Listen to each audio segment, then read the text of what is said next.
This is a boat-shaped object that Ron found over in eastern Turkey. Many people believe it's the remains of Noah's Ark. At one point, the Turkish government declared it a national treasure and a national park there.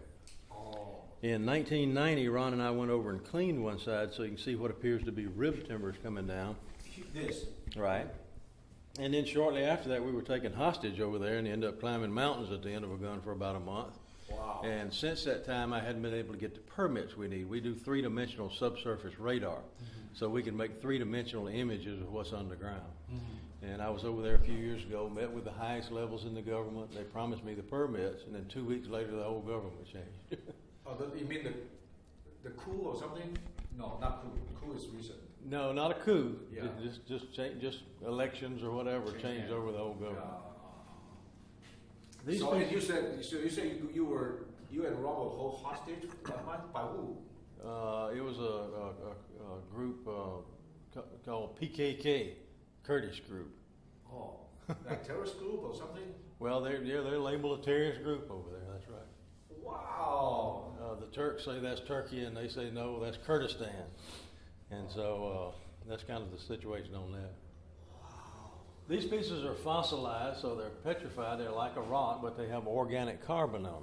Okay. And rocks don't have organic carbon. So we know it used to be living material. We believe it was wood. Mm-hmm. These pieces run across the top, and we believe they connect with those rib timbers on the outside. So there's symmetry. There's parts and pieces you can measure between, which you just wouldn't find in a natural object. So okay. Once again, evenly spaced partitions there. Okay, so what you're talking about is this part. Right, these parts running across here. Running across, and then it connects with, right. From the sideway, connect with this. That's right, right. Okay. It was put together with metal fittings. This piece has what we call modern day alloys in it: magnesium, titanium, aluminum, and other metals. Mm-hmm. But if you go back to Genesis chapter 4, it talks about a man named Tubal-Cain. Yes. It says he was an artificer of every item of brass and iron. Uh-huh. And of course, brass in Hebrew was bronze, but that's still a combination of metals. Oh. So Tubal-Cain was making alloys several generations before Noah. We shouldn't be surprised to find that Noah knew all about metals. I personally think they were a highly advanced civilization that God wiped off the face of the earth. And of course, the Bible says that when Jesus comes back, it'll be as it was in the days of Noah. Uh-huh. And I think that's far more literal than we've ever thought. Oh, so that's why the technology once again, is that's like right. Now it's like explosive. That's right. And of course, it says they said the wickedness of man was great in the earth, and every thought of the imagination of his heart was only evil continually. Whole day long, whole day long. And said, the Lord said, I will destroy man and the beast and the creeping things and the fowls of the air, for it repenteth me that I have made him. But it goes on to say that Noah found grace in the eyes of the Lord. Yes. So I see pretty much the same things going on in the world today. There's a lot of that going on in our day and time. And I know you said you like end times prophecy, and I think we're looking at it. Oh, yeah, compared with 20 years ago, now it's like much more clear. That's right. So the unit of measure that Moses would have used to describe Noah's Ark would be the royal Egyptian cubit. It's the cubit on a handbreadth that Ezekiel talks about. Yes. It's a handbreadth longer than the Hebrew cubit. Yes. And using laser measurement on the site, Ron measured exactly 300 of those royal Egyptian cubits. And the Bible says Noah's Ark's 300 cubits in length. That solves a lot of arguments in theology, because I've been studying how long is the cube, and there's right. There's several different cubits. This was a standardized cubit. Some of them were from here to here, but this was not that situation. It was a standardized cubit. Mm-hmm. They used this cubit to measure the water in the Nile River, and I've measured the Great Pyramid over in Egypt. And the Great Pyramid measures out exactly in royal Egyptian cubits. I've measured King Solomon's gates in Israel at Hatzor, Megiddo, and Gezer. Uh-huh. All King Solomon's gates measure out exactly in royal Egyptian cubits. What is King Solomon's gate? The gates to the cities. When he would build a city, it would be a city gate, in the walls where they would enter into the city. Yeah. And all of his gates measure out exactly. Where is that? Hatzor is up north of the Sea of Galilee.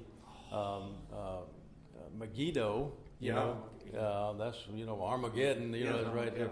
But anyway, Megiddo and then Gezer is west of Jerusalem, about halfway between Jerusalem and Tel Aviv. You got to kind of get off the beaten path to find that, but they all measure out exactly in that Royal Egyptian cubit. I've also measured some 6th and 7th century BC tombs up above Damascus Gate in Jerusalem. Yes. And those ancient tombs measure out exactly in Royal Egypt. I was reading that a few days ago, about those archaeological findings. And so, anyway, everything you check out from Solomon's time is in that cubit. That makes Noah's Ark 515 feet long, and that's what that measures out right there. Mm-hmm. So it measures out the exact right dimensions. Mm-hmm. Now, some people do not believe that what we're looking at is the remains of Noah's Ark. They say it's a natural object. Well, as you know today, people want to tell you how to think. We don't do that. We just show people what we know, tell them what we know, and let them make their own decisions. But I believe there's a lot of evidence that it's not a natural object, and it fits the description of Noah's Ark in the Bible. The truth seekers will seek for the truth. So. That's right. So let me show you some more things out here. Okay, great. Okay, because I have a picture like this. What is this? Ron believed that was maybe some of the material used on the covering of the ark. The covering. Covering, you know, kind of the deck, you might say, the covering, the roof or deck or whatever you want. Okay. But we're not sure about that. But, I see. Okay. But it is petrified. You can tell it's some type of tree bark or something there. You can see the lines in it there. And it's pretty neat. If you hit it with if you take a big rock and hit it, it'll ring like a bell. Bing, it'll ring like crazy. So why is that? We don't know. But it's petrified, so it's... Okay, so that means that if it has that kind of sound, that means there's also metal inside? Well, we don't know. Okay. We just don't know. Okay. Not necessarily. It's just a real hard material there. And these? Those are anchor stones. They're drogue-style anchors. They weren't designed to anchor the boat down, but to drag in the water and stabilize the ship. So they're not made to anchor it down. And all the ancient ships had those things hanging down. It keeps the nose into the waves. And anyway, they had, there's one out there that seems to have had 8 original crosses on it. For the 8 survivors in the flood. Yeah. Number 8, yeah. But they're Byzantine-style crosses, which means they were put on there after 300 A.D. So somebody recognized those things. They went out there and saw it and put those crosses on there. I see. But anyway, they weren't put on there by Noah. They're Byzantine. Byzantine, yeah. Right. You can tell from That's the right. shape of the cross. Okay, let me show you some more things. Okay. So one more question. Okay, the people have question about the location. Can you, just share with us the location? Right there. This is as far as you can go over in Turkey. This is as far as you can go in eastern Turkey.